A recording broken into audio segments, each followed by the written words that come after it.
How's it going, folks? I'm Marcus. And I'm Rami. And this is the podcast where we try and figure out what this podcast is about. And what we do with our lives. And this week, we're in my new basement. Heyo! Together. Glorious. Amazing. Look at this.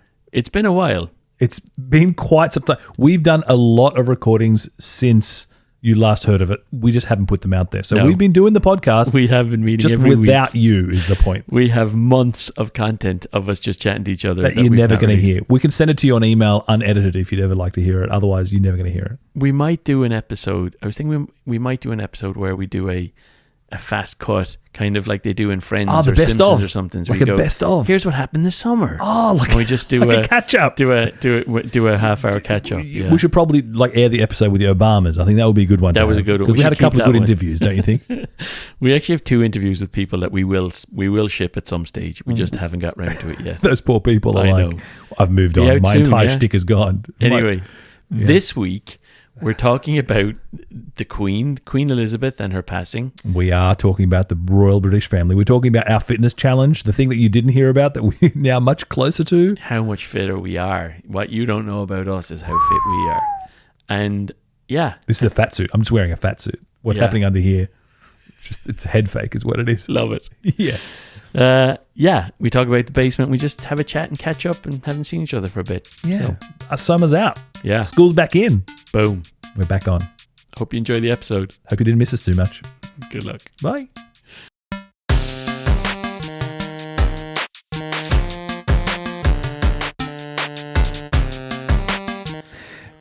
So for context, we are in Marcus's new space. Yep. Basement. Yep. Got a basement. We're literally underneath. Who's right above us? Is that Kelly's studio? Kelly's study. She's sitting directly above us painting now. She's working right now. Kiddos are just the other side of that wall upstairs. Not in the basement. Just the other side. Just to be clear, the kids are upstairs. And for your foundations, we're sitting on your foundations. Are we near the crack of the foundation? The crack is directly behind this chair. Brilliant. I feel very safe. We're in Berkeley, San Andreas Fault. A week ago, there was an earthquake. We should be fine, right? Yeah, thanks for bringing it up, though. Worst that can happen. The crack that I bought in the foundation in this house. Thanks for that, buddy. You invested in the crack. We did the thing that everyone does when you view a house and you kind of go in, you go, what you do is you'd knock that wall, you'd put that, there's only one bathroom. Oh yeah, no, what you do is, and you're with your, How hard what could you it be? do is you take that out, you build that bit, and then you move in and you don't even paint it. There's your mistake, mate. You don't even paint it. To give you context, we bought this house. We've been trying to buy a house crazy hard. 25th, when was it? 2017 we bought 2018 we bought this house. We've been trying to buy a place for just over about a year and a half. That's right. We bid on a bunch of places. And this place, our eldest kid now was a baby in the car when we came to see it. We viewed 8 properties on the day we viewed this. The Saturday we viewed this, we viewed 8 different places. That's right. And we tag teamed. Kelly came in for 7 minutes. I came in for 7 minutes. We came out, we came home, and then we bid the biggest number we've ever talked about, and we got it. But when we want, like, the disclosures and everything, the way it works here is disclosures. Yeah, there's a crack in the foundation. You're like, okay, hopefully we get it anyway. I'll take it. Yeah. I'll take it. Yeah. And the realtor's like, what you could do is, in future, if you're going to be extending and stuff, what they do here is they put in, you just raise the house, whole house, put in the thing, raise the house, stilts, change the foundation, drop the house back down, job done. Simple. And with this basement, so valuable, just raise it another 2 foot, you got another floor. It's like, no brainer. Don't tell anybody else about this. Let's keep this to ourselves, that we have to replace the foundation immediately. Let's keep that gem to ourselves. And here we are 4 years later. Anytime we want to do anything, even if we want to put a new bathroom in upstairs, I'm worried that the house will fall down if we do anything. There's only a slight slant, I've noticed. Not like a significant one, just a slight gentle roll to the back, from the front of the house to the back of the house. The balls will definitely roll. Gentle roll to the back corner. Do the kids ask? Do they say, "Daddy"? I think they'll have good sea legs. I feel like they'll be good, like on a boat, when they're older. They're good at dealing with not level ground. Yeah. Either that, or they're going to have hip displacement or goats. I feel like they're just good. They're good on climbing structures, things like that. That's probably part of it. This is what you've done for them. Yeah. Okay. Well, look, you may not raise the ceiling for the basement or fix the foundation, but you sure have set up a sick studio It's down nice, here. isn't it? Come on, man, it's amazing. Yeah. You got these fake guitars in the back that no one ever plays. Yeah. You got puzzles on the table. Yeah. It's glorious. I love that when you came this evening and you knocked on the door, you wondered, was it someone else's house? Tell me what you were thinking when you pushed the door in the basement and said, oh, is this the wrong place? What does that mean? Well, for context, I was watching a guy out at the front of your house who for all I could tell, was robbing a bike. Yeah. But like slowly. Slowly stealing a bicycle. Badly stealing a bicycle. Mm-hmm. He was sitting, he wasn't quite, but it's nighttime. He's just fiddling. And I was looking, I said hello to him, and I thought to myself, we're not in Kansas anymore, Toto. Yeah. We're not on the peninsula anymore. This is not, yeah. No, this is legit. This is concealed carry territory. So you didn't tell anybody? No, I came to tell you. You just came inside, did nothing about it. No, I cowered first. Yeah. And then I came to you. Yeah. And then in trying to find you, I got lost. You got flustered. What was going on? And then wondered, had you wandered into somebody else's house? There's just bike. There was like 12 prams in one place. There's a lot of bikes. I don't understand what's going on. You have a lot of equipment, a lot of vehicles. Yeah, Phase 2. Phase 1, convert basement into office for Marcus. Beautiful. So the garage where I was, that used to be my safe space, and then COVID hit, and then that became my office, and that sucked. No longer safe. Well, it was like I had motorbikes in there and welders and cleaning machines. Warhammer 4K, little figurines. Yeah, but nothing work related. Like it was just like like when we bought this house, besides the amazing deal we got because the foundation was not needed replacing immediately. Bargain aside. The only thing I wanted from a house was a garage. Yeah. It was my number one thing for Kel. And it had a garage, so great. And I loved doing that, repairing motorbikes in the garage. And then COVID hit, and it was just a laptop on my workbench. And then that laptop became a monitor and a laptop and a keyboard and a mouse. And then it was 2 monitors, and then it was... It escalated. It became my whole office, and I had this tiny corner where everything was like pushed into where I couldn't work on the bike. Well, also there was like a YouTube channel and a content, and then the podcasting. Also, was it the 7-foot curved monitor? Was it when that came in for a hot minute, broke, and then you went, it's time to get the monitor out of the garage? Was that the pivot? I've always wanted one of those 49-inch ultra-wide monitors. 7 foot. It's not 7 foot, though. I mean, it's like, it probably is, 49 inches? You can figure that out. Yeah. Like if only we knew the metrics. 12, 24. It's like 4 foot 1 inch diagonal. Is that right? 12. That's a small power forward. Shoot, that's a 4 foot monitor. Yeah. So I finally got one. And in the unpacking of it, it got broken. Somebody broke it. But you enjoyed it for like a week. Yeah, I had a week of it. Yeah. Yeah. It was great. I got enough photos of it to appreciate that you were appreciating it. It was so good. Anyway. It's under warranty. I'm sending it back. Hopefully I get it. Hopefully they'll fix it. It fell. I just don't think the monitor should fall. It fell. It is a 4 foot monitor, but it only fell like forward on my desk and smashed itself. And then just rocked a little bit on the curvature. It was slightly. It was front heavy. I don't know. I feel like it's a design flaw from LG. That's the angle. Not user error. That's the angle. Yeah. Anyway. Yeah. It should be designed not to fall. So this was my storage room full of stuff. And then I said to Kel, how would you feel about me turning that basement into an office so that I can have my garage back for fun stuff? And she said, yeah, whatever. Just, yeah. And then just get out of my face at 3 a.m. And then I've been working on it for ages. I did it all during sabbatical. Like I did, like built this, paint this, put up all that wood, get all the build it. These are custom build outs, like all that stuff. What are the custom? The tables, the benches and stuff. Yeah, amazing for my office. Is this new? Of course, this is new. Why? Of course, because you reuse stuff. Yeah. You buy new stuff. Yeah. For every room. Yeah. Yeah. So yes, it's new. It's a brand new full-scale tool bench thing. How'd you like my couch? Lovely couch. I assume you upholstered this yourself. That's how DIY we are right now. No, I bought that from Wayfair. But yeah, I'm happy with it. It's a really great space. I love working in here. I do play guitar every day, and it's nice having a nice little spot. It's beautiful. Yeah. It's beautiful. It literally is like you have an office. Yeah. Where you'll sit back here and you'll take your own private meetings. Yeah. And you'll do the work, like you have a separate... Yeah. But they're all Zoom calls. It's just uncomfortable for people on Zoom now that I'm sitting back here drinking tea. The butler delivers stuff. Do you have a fridge? Do you have a Frigidaire? No, not down here. I keep it in the I keep it in the garage because that's just for beers. To get your exercise? I'm not going to be... No, it's for beers. Like, isn't that the reason I had the fridge was for beers? Well, that's some like cold water and juices and tea and things. You need like a little espresso machine. I just go upstairs. That doesn't sound complete. You work from a garage where you stand in front of a box you ordered how many years ago? From Wayfair. Tell me your setup. A year and a half ago. My setup. Yeah, so I've got a bathroom vanity on crates as my desk. Yeah. I've got books stacked. A bathroom vanity in a box. Still even with the nylon in the wrapper. Slightly molded with wetness and age. Yeah, it's been there for a long time now, more than 18 months. Year and a half. No, year and a half. No, pre-COVID. Early COVID. Yeah, beginning of COVID. Yeah, COVID is 2.5 years, Rami. Look, time. You can't compress COVID into Rami time. You can't just be like, about a year and a half COVID. It's very subjective, Marcus. It was there months before COVID. It was there a little while before COVID, so it's nearly 3 years. Look. Okay, so it's sitting there taking up most of your garage. Continue. You were the one giving me the go on. I also wasn't claiming to have, decked out setup. My setup's gorgeous. It's I don't know how you do it.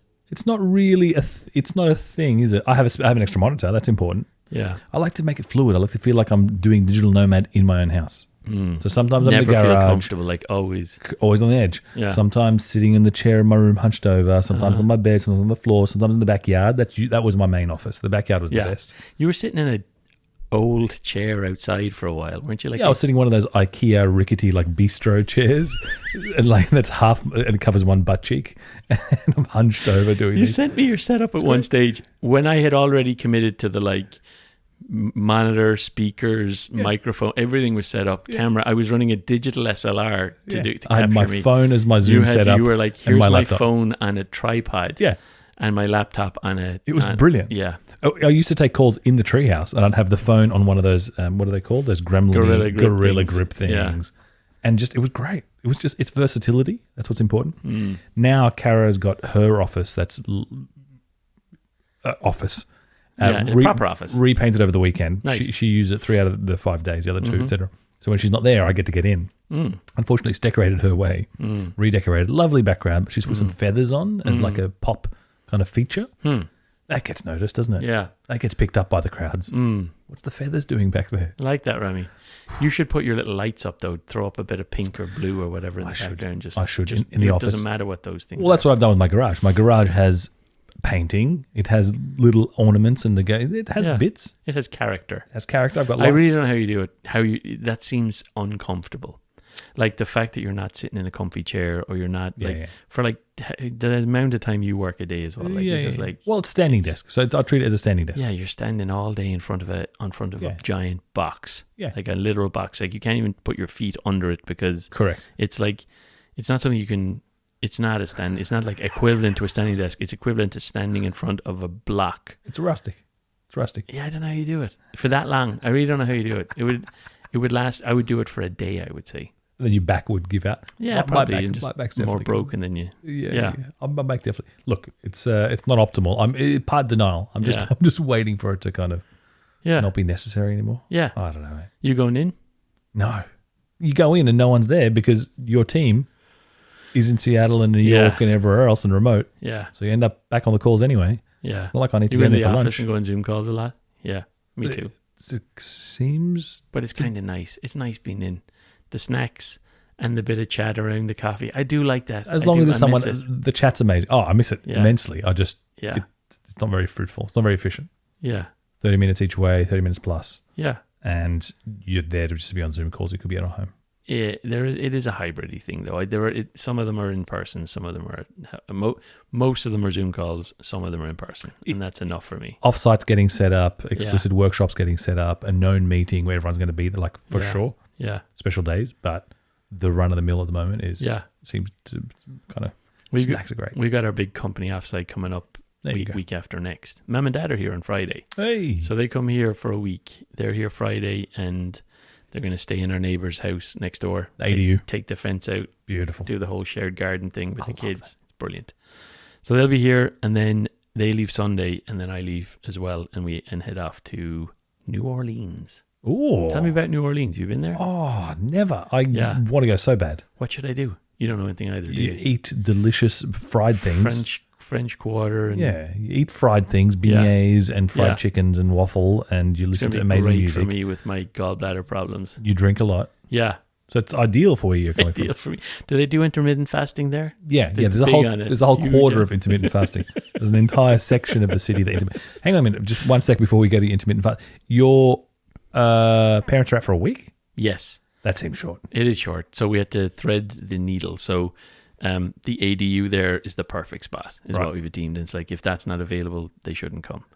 It's like, as in the other places around are not ideal. Okay. So the only available time was our next door neighbour's daughter is in the ADU. She came down from Seattle every now and then. She's there till the 16th, which is Friday. Mum and Dad will fly in on Friday too, the 16th. And they'll stay until I leave, which is the 26th. So they won't hang around while you're gone. Yeah, well, that's just, yeah. And they're my folks are a fan of the 10-dayer. Like the kind of not annoy anyone, kind of in and out. We're going there for Christmas as well, so we've kind of got it lined up. We're kind of fixing this. We're correcting COVID a bit. Yeah, same. We're exactly the same. We were back home. They're here now. We're back there for Christmas. It's gonna be brilliant. We're in the same boat. Kara's mum's coming out on Sunday for a couple of weeks, and then we're going out for Christmas as well. Nice. It's their turn. It's good. Yeah. We just came back. You're just like you. We also just came back from the UK. It's expensive, and it's also it smashes you at work. It's knackering, but is what it is. Yeah, with the kiddos as well, it's tiring. Yeah. The jet lag. But it's so worth it. When you look back, you'll be like, that's the most important thing. No question. No question. Yeah. How long are you in New Orleans? Monday. I fly out Monday and I come back Thursday night. So it's a quick in and out. Awesome. Yeah, I'm looking forward to it. I just don't know what to do. First of all, it's a conference, so I have like 8 minutes to myself. Yeah, it's like so you're gonna gobble up the breakfast at the hotel. Yeah. I don't even know what I'm so unprepared for it. I don't even know what the city is, where the hotel is in relation to things, where all the stuff is. It's great. I'll figure all that out. It's walkable. It's lovely. There's a park. Never been, but I've surveyed the geography a lot. Great. I had many false starts of getting to New Orleans. Yeah. Looks great. What were the false starts? We're going to plan a holiday together. Oh, yeah, great. Let me have a look where it is. Yeah. You didn't nearly accept a job in New Orleans as a singer in a as a burlesque dancer. My tassels just didn't quite get the full 360. That was option one. That was choice one, but it didn't work out. Settled for Google after the MBA consolation prize. I feel like you'll have a ball, especially if you make most of the nightlife. Yeah, it's a party town. Yeah. Yeah, I mean, I'll have to for the days that I'm there, right? Like, it's no choice. How's fitness going? Good, actually, for once. Good. Yeah. So, even my Garmin, my watch told me today that I'm going a little too hard and take a break for 60 hours. You know the way usually it says take some time off? It said, next, do not exercise for 60 hours. What? Hang on. Yeah. First of all, I'm not familiar with that. I'm used to it's time to stand up. You need to stretch. I'm used to that way of prompting. Yeah. I'm not aware of the other way of prompting. My VO2 max is so bad. So I don't know anything about VO2 max and what number would be good or bad, but my VO2 max is 36, which is way down in the poor section. Got it. So like what it's saying to me is like, just go slow, buddy. Like just You're overcooking this. You're overcooking it. Yeah, take it easy. 60 hours. Don't do anything for 3 days. Yeah. Okay. You said you had a lovely conversation with your eldest 6-year-old this morning. What did you guys chat about? Oh, we just had a nice morning. I had the best morning this morning. Just we're having these I'm really appreciating the time with the kids. And at the moment, the routine is and get up, go for a run, come back, have a quick shower, and then me and my eldest walk to school holding hands. Yeah. And we put my phone in her backpack playing musicals. So we're listening to Newsies right now. What's Newsies? Newsies is like a Disney musical about some paper boys who go on strike because they don't want to. It's about the news business. About the is it about the declining publishing industry? Is that what this is? Yeah, it's Murdoch propaganda. It is not Murdoch. It's about what's his name, Pulitzer. Okay. Pulitzer. And it's a play about Pulitzer and Newsies going on strike to get a better rate. Okay. I don't know. The reason we know about it is cousins were in that play recently and the kids went to it. We've been listening to it ad nauseum for 2 months ever since. God. Anyway, the bottom line is thinks she's super cool playing music in her backpack on the way to school. So I turned the speaker up on my phone full blast, which is just enough to be able to hear it a little bit over traffic, on the way to school. Yeah. But she's really... I'm like, everybody's looking at us she's like, we're holding hands, we're walking to school. And it's the best part of the day because by the time I see them in the evening for dinner, they're spent. And I say, how's your day? And they don't remember their day. Nothing. And like, they're in good form, but they're giddy and kind of silly. And I have bath and it's laughs but it's not like in the morning, there's like the whole day ahead of her and her mind is just turning on and there's like questions and like anxieties and things she's learned. And she'll tell you like, so like that little chat I have, that like half mile to school in the morning, it's my favorite part of the day at the moment. It's just like nice. It's really nice. Yeah. That's cute. So that's we did, really yeah. cute. So I'm always in a good mood after doing that. That's really cute. Yeah. Your queen and mine has passed in the last little while since we. Your queen? She's not my queen. Wow, she was, wasn't she? Wait, she wasn't actually. For what? Not her. No. No. The house was the monarch, the family. The family played a role in creating your country. We had a little bit of a. No, I wouldn't. We had a falling out on WhatsApp. I wouldn't say it was a falling out. I'd say it was obvious and you predictable. You said what was the word that triggered me? Bit much. You said it's a bit much, isn't it? And it was in reference to the Irish. So basically, the Queen of, in case you missed this, listener, the Queen of England has passed at a ripe old age of 96. Mm-hmm. It was inevitable. It was going to happen. The whole thing, and outpouring from the world over. The world's longest queue in England right now. It's fantastic amazing. To watch. The queue is amazing. The most British. It threads the content around this. We need to come back to the queue. What I was surprised by was the polarization that kind of spewed in various forms. In hindsight, I should not have been surprised given the kind of post BLM, the post Me Too, the post like liberation movement around the world. Like I should not have been surprised, but it took me by surprise that there was so much vitriol towards. Like one thing is to the British, one thing is to the royal family, and then another thing is towards her personally. Yeah, right. And so the one that I saw was so clearly like a different fact.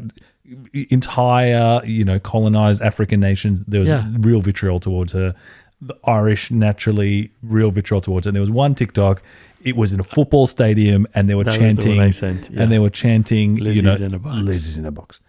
And that just, I just think you can distinguish the English, the monarchy, and her, and talk about them separately. And I feel like Lizzie's in a box just hit me it was a bit much. To be super clear, just to give my perspective as an Irish person is, a little old lady died. That's sad.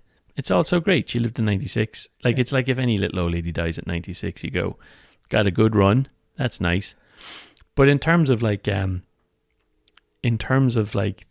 pageantry and mourning and stuff like that, like Irish people don't have to do that. No. Like I mean, no one's asking them to do it. But it's one thing doing that. It's another thing like being obscene towards the old lady herself. Yeah. Talking about the history, the Brits, the monarchy, totally. No one's asking you to be a monarchist, right? Yeah. Like, but it's another thing to like go, she's. What do you mean? She didn't do anything for you, man. She's been reversing the pattern, if anything. So what I would say is, it's at times like this that it's clear to me where, and I don't want to go into it too much, but the difference between Australia, New Zealand, Canada, the countries that were kind of created largely by the modern interpretation of those countries we have were created by that system. With one small difference. You're forgetting I'm Syrian. No, I'm not. Just let me finish my point and then we'll go back to the fact that you're Syrian. I'm saying that Aussies, New Zealand, Canada, one of my mates made this point. The way we recognize them today, those nations today were largely created by the crown. Whereas the difference with Ireland is Ireland was invaded by the crown. We sustained it. We survived it, and managed to reclaim some of our identity. Yeah. But we lost a lot of it. We lost our language. We lost the example he gave was like the Aussies. You can be Syrian in this conversation around, but the Aussies love bashing the Brits and the Poms and the winning and the Ashes, the cricket, and it's a sporting jibe, and it's like it's a healthy dislike, like the French and the England. But I feel like to me there are certain nationalities and regions where it's like actually it's a little bit more than that, and I think that's what came out to me. The entire African nations, the Windies, who weren't just colonized, are still part of the Commonwealth. Right. So unlike the Irish who did get out of there, they were colonized and invaded and are still there. So That's the vast majority of the British Empire, to be clear. It's only the minority that were penal colonies that then turned to nations. So the handful that you mentioned. So that's never been like a blurred issue. That's very clearly different. And as a Syrian, it's very well established like the British colonization is been a problem around the world. The entire Middle East was a cookie cutter situation after World War. It kind of beget a lot of the problems that you still see there today. You point it straight back at the Brits, not the Americans, the Brits. So it's not as though it's foreign, the kind of antipathy towards the British colonization. Just, even with that context, it doesn't make me go, like I can distinguish between her and the house, the concept, etc. What I think is interesting is, unlike, say, Germany, where there is no thread that's gone past it. When you've got a government and the government changed and the leaders changed, you can't grab onto it. The difference here is you've got this house that's ran. And even in like 1100, you can grab onto someone who died now and say, no, it's your house that did this thing that invaded Ireland in 1100. That's true. Which you can't do for Nazi Germany. You can't do for anyone else. And I think that's fascinating at best. What do you think of King Charles III's vow to? What do you think about this whole thing about serving? About like Queen Elizabeth was a great servant of the country, and kind of it painted as the kind of quietly taking it on the chin and just serving England. I've seen The Crown. We've seen all 3 seasons. What do you think 4 of that? seasons. It's amazing. I mean, if The Crown... Do you think it's complete nonsense? Like, given how much money they have, like, how much did Charles just inherit? How 680 billion. Hundreds of billions, including their properties in Scotland, which 7, which nobody knows because it's never been valued. He doesn't pay inheritance tax. Just for context, inheritance tax in the UK is 40%. He doesn't pay anything. I mean, this whole thing of I will serve you, the British people. It's like hundreds of billions of dollars in taxpayer money. Money aside, and how much it's actually costing the Brits, and I don't really have the numbers. The question is, like, are you a monarchist? Do you believe in it? Is it antiquated? It clearly feels like something from the Middle Ages if you blink, right? And stop and go, what is going on it's right nice. now? It's like Harry Potter, right? In that kind of sense. So like there's a moment where you look at it and go, what? How are we still talking about kings and queens? This is literally from, how's that even possible when we're doing metaverse and AI is drawing art and we're like sitting here and like, how's that possible, right? On the other hand, there's something very secure, relieving, cozy, home-like. There's protection. It's not quite a deity. It's not quite religion. But I'm not sure it's far off in an atheist society. The idea of having like a layer of fallback that's there, something reliable and consistent and amazing. And I think, and I saw a quote during the week, which is the point of the king is not to rule. The point of the king is to let the parliamentarians remember that they're not kings. So it's essentially like this additional, invisible, stable checks and balance that keeps everything at bay. And I think there's something to it. And I think as much as a young Australian, we want to be Republicans, why would we have a head of queen? And it's all figurative. She didn't actually do anything, right? There is something about being tethered, something larger than you're an island by yourself and you're floating now. Good luck. You know, you're not the US. You're not this like I don't know, rule of, you know. I get why the Brits might love it. And I get, I could see why they would want to retain a monarch and that it's very, like, the pomp and fare is so British. It's amazing. Pageantry is incredible. It's so amazing. The stuff we're seeing now we've never seen before. It's never been televised ever. And we should go back to the queue of people. There's currently a 30-hour queue to see the Queen's coffin in England with toilet stops and you're not allowed to sleep in it because it moves constantly.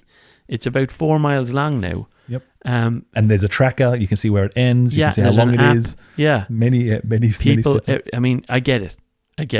I don't get the Aussie thing. I don't get the New Zealand thing. I don't get why do you want to stay there? What are you doing? You're all the way over there.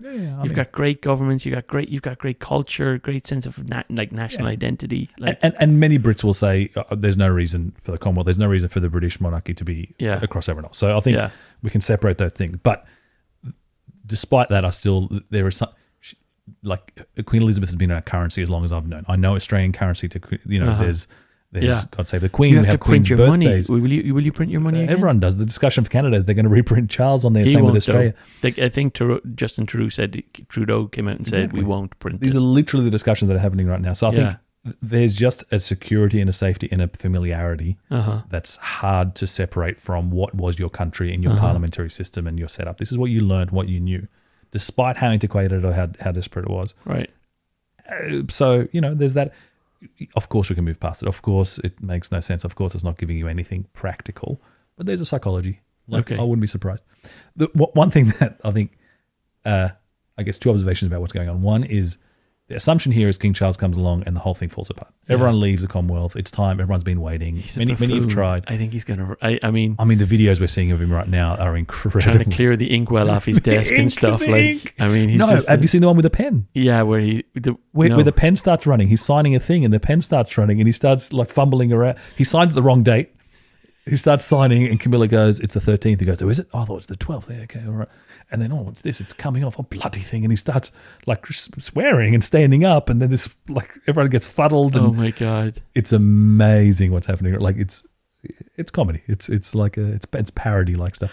Maybe it's going to be great again. Maybe it's going to bring, the buffoonery of it will bring people back to watching it. Maybe there'll be a Trump factor where you're like, what did he do now? So this is my theory. The baseline assumption was it all falls apart. Yeah. The guy's completely out of touch. He takes beds and 7 trunks to anywhere he wants to go to sleep. Yeah. He's antiquated, not the system, but he's more antiquated than his mum was. Yeah. And everyone's out. The whole thing, it's done for anyone, at least other than the British. Yeah. But I'm not sure anyone accounted for the amount of pageantry and amazingness that's happening right now. Yeah. What's happening right now is essentially everyone, Brits and around the world, kind of re-pledging allegiance to the monarchy as they're watching this pageantry happen. That's true. Right? That's true. So there's a real re-upping that's happening. They love it here.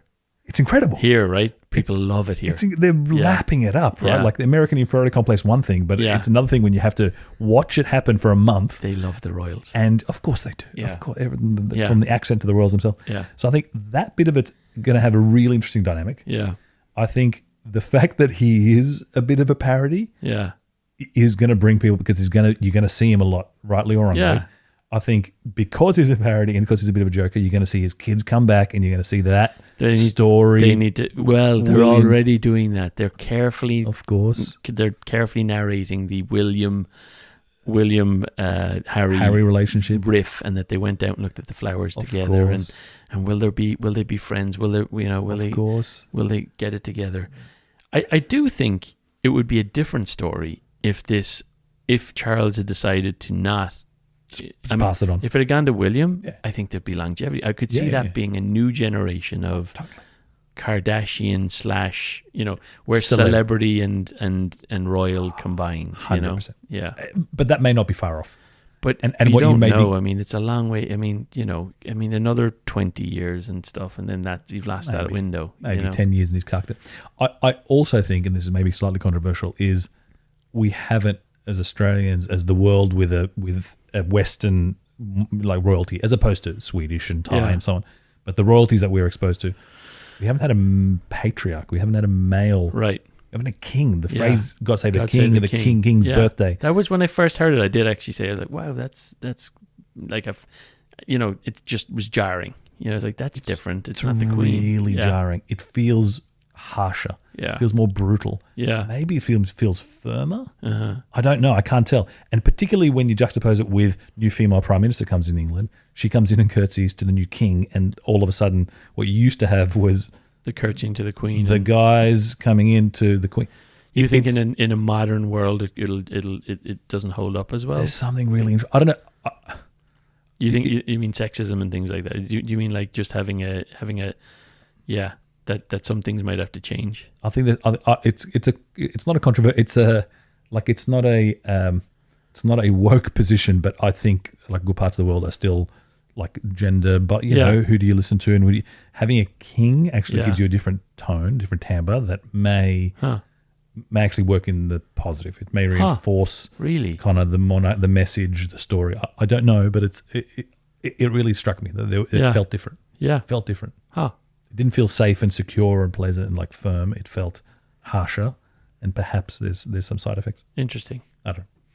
Who the fuck knows? Still, it's fascinating. Yeah, fun stuff, right? Oh my God. The whole thing's amazing. The fact that it exists is so bizarre. Yeah. Like walking down Pall Mall and there's a crown on a thing. And it is the amazing thing about London. When you're living in London, which we did, is like, I think going down, seeing the change in the guard and just knowing the Queen is there, that there's all this like you say, this weird parallel universe stuff there that's like part Disneyland, part government, part just like 500 years back in time, like it's but it's secure and it's apolitical. It's not the winds of the day. They do that well. She did that really well. She did that particularly well, right? Yeah. So 15 prime ministers or something she saw. Yeah, all of that. 4 in the last 3 years or something. How long? Talking them back, like, I mean, she's done 4 in the last 5 years or something. Generally, Western democracies have had a bit of a revolving door in the last little while, right? Yeah, Australia's especially the UK. Yeah. Australia's no better. Really? There's a phase there where everyone was kicking out their own party was kicking out their own prime ministers when they were in power. That was all the rage. Because it just became untenable. Everyone was following polls, and the polls were all over the place. And do we have any perspective on Liz Truss, the new Prime Minister of the UK? Zero. I have no idea. I don't follow it. Bland. Beige. It's kind of what you need, isn't it? Yeah. Someone to get the job done. Someone said just to let the people who are really in control of power over there, let them get their job, let them do their stuff. And then, she won't survive. So context is Boris Johnson, the Prime Minister, was kicked out by his own party. So they had to elect a new person, and they put Liz Truss in, but she's not been voted in by the public. And her approval rating's like way low. Yeah, and it's like she won't survive an actual election. Yeah. So this was the model in Australia basically for the last 3, not recently, but a few years ago. Yeah, where it went again and again. One party would get in, then the approvals would tank. Own party would kick him out, install someone else. They'd go to election. They'd jump over. That party would get in, and then again they'd kick them out. Insane. It was a real vicious cycle that was happening in a few democracies. Yeah. Anyway. I don't know. It's fun. It's fun to watch that. It is fun to watch. It's not Trump and the rest of it. And I felt bad when I actually heard on a Skype call or on a Zoom call at work, someone told me and said, "Oh, Queen Elizabeth has died." I went, "Really?" And I was like, "Oh, yeah, that's sad." Yeah, it hits. It really hits. Yeah. Still, Lizzie in the box is a bit much. You're painting it like I said Lizzie. You did. You were endorsing it. I wasn't. What I said was. I believe my exact words to you. You were like, "Oh, this is interesting to watch," and I said, "Don't go on Irish TikTok or Twitter," is what I said. I'm already on it. All the Twitter is Irish. But that I was warning you. I was not like. It's not just Irish TikTok. Black Twitter was amazing. Black Twitter was like. Yeah. I mean, currently colonized African nations. Yeah. Like we got completely rorted. Very, very real. Very raw chat. Very raw chat. Which is your favorite of the guitars?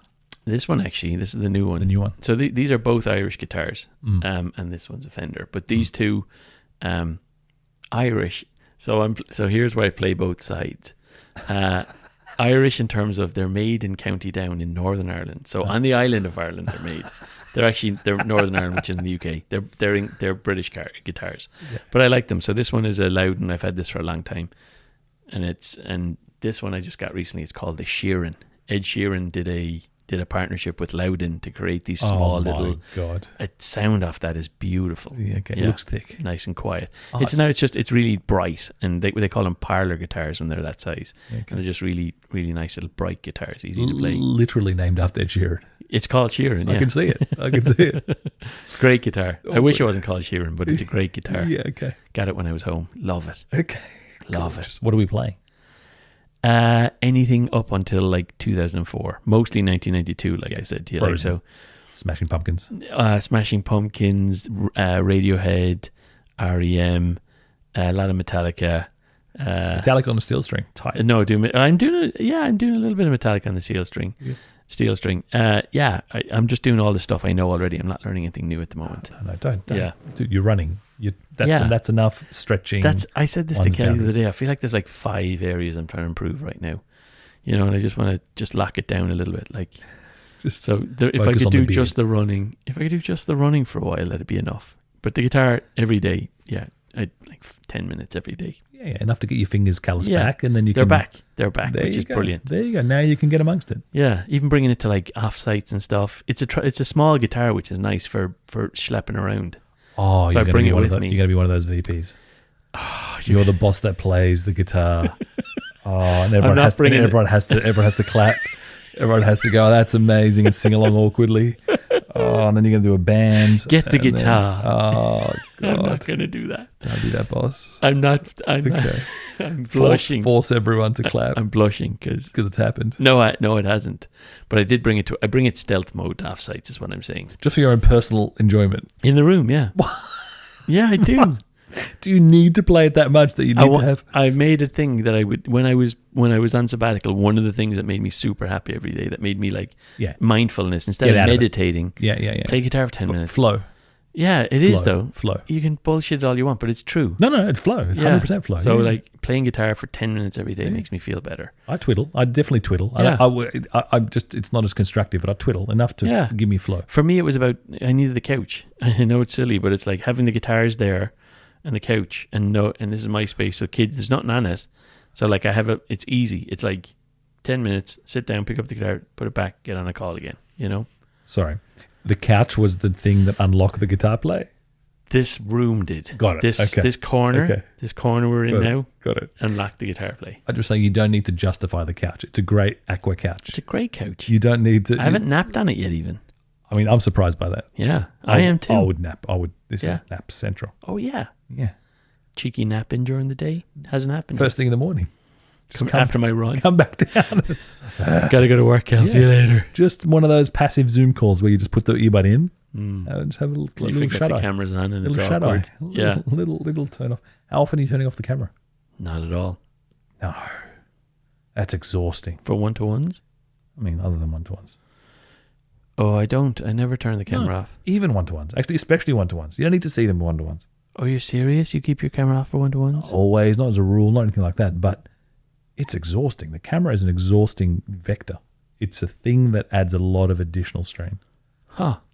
It's like there was a thing came up on Slack at work recently which said, should we be turning cameras on or off? And I just never thought about it as being. I just always have the camera on, like, because it's a source of politeness. Though I turn it on. Totally, it feels like it's rude to just be blocked and you're kind of doing other stuff, etc. And you don't know what they're doing when they have it off. I don't mind that, but like I'd rather a phone call. I would definitely. So there are a couple of people who, for our one-to-ones, I just go for a walk and have my headphones on and it's job done, and I actually look forward to them. Yeah. But there's only certain one-to-ones you can do that with people that you're not like going through something or like not taking notes. If I'm not writing something down, I'm not remembering it. Yeah. So like there's only certain one-to-ones, but yeah. Yeah. Yeah, the camera. Yeah. I mean, Zoom the whole thing is a disaster as far as like effort and cost and energy. But the camera. Yeah. Try. I will. If they'll let you.